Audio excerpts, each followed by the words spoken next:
There is no way that this just happened as the Toronto Blue Jays win a huge must-win game against the Oakland Athletics. And in a game that saw the Blue Jays take the lead and then lose the lead and then get it right back, it was a must-win game for the Jays. IKF is shocking everybody in baseball, and we saw one of the craziest things happen in this game that I don't think any baseball fan has seen before. So I'm going to stay tuned for this episode of Jays Digest. We're going to break it all down.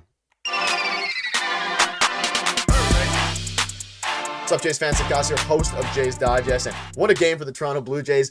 They win the game today. They win the series. They take 2 out of 3 against Oakland, winning back-to-back games after losing the heartbreaker in game 1. And coming into this game, every Jays fan knew that this was a must-win game. If they want to stay in the thick of things in the wild card race, they're now only 1 game back of 500. And there's so much to break down in this game. We saw them take the lead. We saw them lose the lead. We saw them take it back. And if you're seeing me laugh right now and you watch the game, you probably know exactly why I'm laughing, as we saw one of the craziest things that I have never witnessed in my life on a baseball field happen just 20 minutes ago in extra innings. So in extra innings. We're going to break all that down. But before we do, if you're a part of the percentage that are not subscribed, make sure to hit the subscribe button. It would mean the world to Peter and myself as we're on the road to 13,000 subscribers. Thank you guys for your continued support. Let's just get right into it.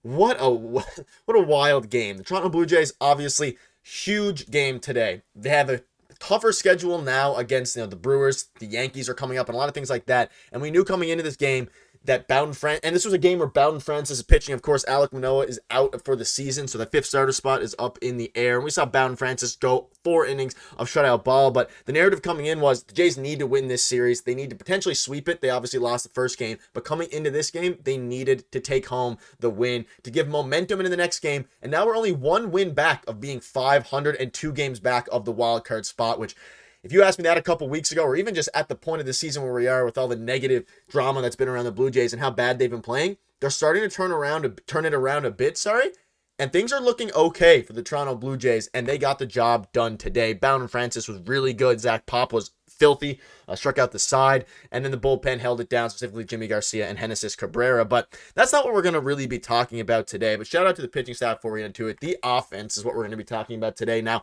it was quiet for a little bit. Horwitz was in that one spot with David Schneider getting the day off. He did come in to pinch hit later and did get an RBI, but Horwitz is looking good. Vladdy is looking okay. The guy we need to talk about is Isaiah Kiner-Falefa, who drove in 5 out of the 6 RBIs for the Toronto Blue Jays. Now, you rewind back to even a month ago or earlier on in the season, or even when they signed the IKF contract, everyone was saying, okay, 2 years, $15 million, that is too much. He's earning $7.5 million a year to be a one-WAR player over 162 games.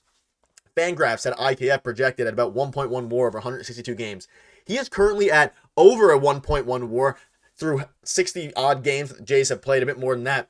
He's already surpassed that WAR. He has 9 defensive runs saved. He has, I think he's 105 up to 110 OPS plus. IKF has been one of the best defenders on the team, one of the best hitters on the team, and has an unbelievable, I don't know if it's 150, but it's between like 130 and 150 OPS plus in late game clutch situations. And that happened again today, where he drove in a bases clearing double in the top of the 9th inning to put the Blue Jays up 3 runs. And I cannot express enough how important IKF has been. And they're only 1 game back of 500 right now. If IKF was not signed, they'd probably be 2, 3, or 4 more games under 500. That's how important he's been. He's been an elite defensively at third base, elite defensively at second base. He's been the glue guy for the team. And a guy who is this versatile is so key, and that is what allowed the Blue Jays to DFA Kevin Biggio and get up a guy like Spencer Horwitz, because we know that obviously IKF can't play outfield, but he plays gold glove level third base, really gold glove level anywhere in the infield, putting up a 4 defensive run save. So I just want to give a huge shout out to IKF, because he has been the one player who's really shocked everyone. He shocked me. No Jays fan could have expected this. Maybe over a whole season he could have expected this production, but he's come in and given us production that is really unmatched for the amount of money he's getting. He's producing at the exact level that he needed to be worth the contract.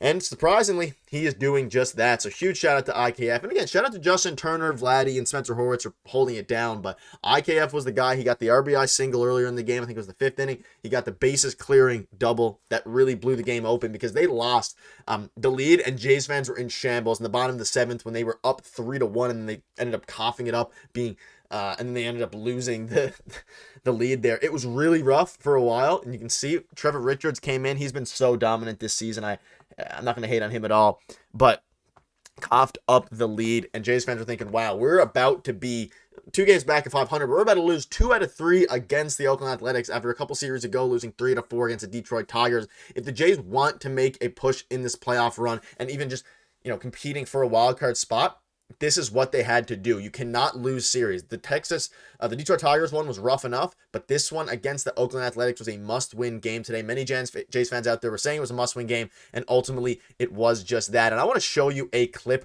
right here of what happened in the 10th inning that no one has seen before.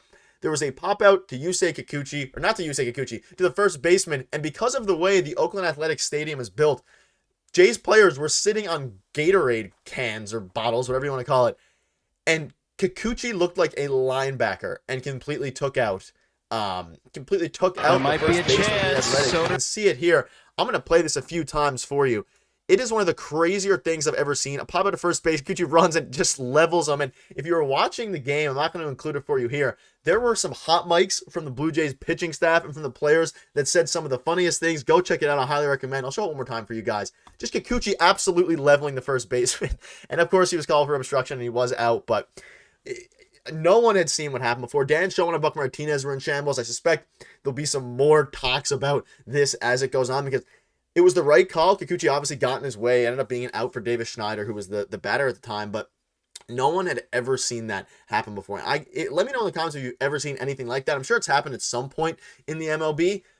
But whatever that was the craziest thing. And it would only happen in the final game that the Blue Jays will ever play at the Oakland Coliseum before they move stadiums, obviously, to Sacramento, I believe, for 3 years before transitioning to Vegas. But hilarious. It was the funniest thing in the moment. The Jays were obviously up 6-3 and they ended up winning the game. That's what made it a bit better. If they had lost the game, I'm sure it would have left some sour taste in fans' mouths. But what a game overall for the Toronto Blue Jays. And again, Yusei Kikuchi, maybe he could transition to football if baseball ends up not working out for him. I mean, it's already worked out for him. If he ends up getting burnt out of baseball, he can transition to football. I'm not exactly sure what Yusei was thinking in this moment. I think he just wanted to get out of the way and didn't see him and just put his head down and absolutely leveled the first baseman. Beyond hilarious. Everyone's okay. Hopefully Yusei is good to go for his next start. I mean, it doesn't seem like he's not going to be, but I don't know. One of the funnier things I've seen. I've never witnessed this in my life, and quite frankly, it was a great way to end the weekend with back-to-back wins for the Jays. Just like when they lost the first 2 against the Orioles, they bounced back. They won the last 2. After losing a heartbreaker against the Athletics in the first game, they bounced back and absolutely dominated them in back-to-back games. Didn't really dominate them today, but they ended up winning the series. But that'll wrap it up. Let us know in the comments if you've ever seen what happened with Yusei Kikuchi happen on a baseball field before, and let me know if you think the Jays are in a good position to make a run for the playoffs. See you soon.